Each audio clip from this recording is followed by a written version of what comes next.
বিসমিল্লাহির রহমানির রহিম। আসন্ন ত্রয়োদশ জাতীয় সংসদ নির্বাচনে আমাদের গাজীপুরের কালীগঞ্জ আসনে আমাদের প্রার্থী বাংলাদেশ জাতীয়তাবাদী দলের গাজীপুর জেলার সংগ্রামী আহ্বায়ক জনাব ফজলুল হক মিলন, সাবেক এমপি। আমি মনে করি ফজলুল হক মিলন একজন যোগ্য, একজন শিক্ষিত, একজন বিনয়ী এবং একজন সামাজিক মানবিক নেতা।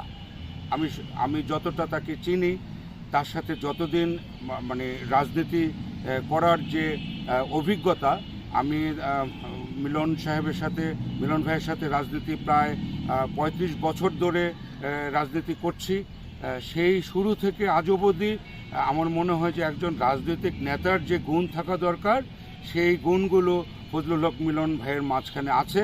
এবং রাজনীতি করার যে দক্ষতা, মানুষের সেই প্রান্তিক পর্যায়ের মানুষের অভাব, দুর্দশা, অসহায় মানুষের জন্য কিছু করা, তারপর প্রশাসনিক যে দক্ষতা এবং সাবেক এমপি হিসাবে যে দক্ষতা অর্জন করেছেন, এই কালীগঞ্জের মাটি ও মানুষের যে মন জয় করেছেন কাজের মাধ্যমে এবং তার রাজনৈতিক অভিজ্ঞতার মাধ্যমে যে দক্ষতা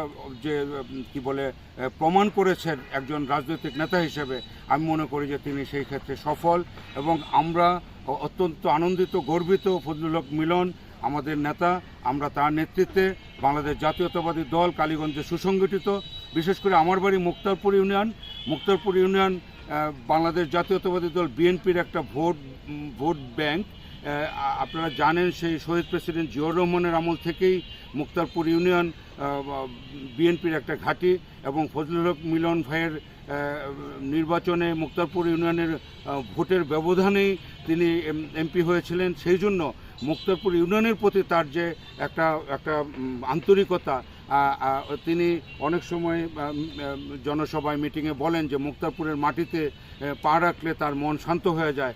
আমরাও মুক্তারপুরের মানুষ মিলন ভাইকে পেলে আমরাও শান্তিতে থাকি। আমরা মিলন ভাইকে সংসদে যদি সংসদে দেখতে পারি এবার, তাহলে আমার মনে হয় যে মুক্তারপুর ইউনিয়নের সাধারণ মানুষের জন্য তিনি কাজ করবেন।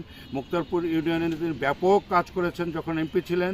এবং তিনি মুক্তারপুর ইউনিয়নের নেতৃবৃন্দ যারা আছে, আমি যতটুকু জানি যে মুক্তারপুর ইউনিয়নের আনাচে কানাচে, অলিতে গলিতে খোঁজখবর নিয়ে তারপর উনি কাজগুলো করেন।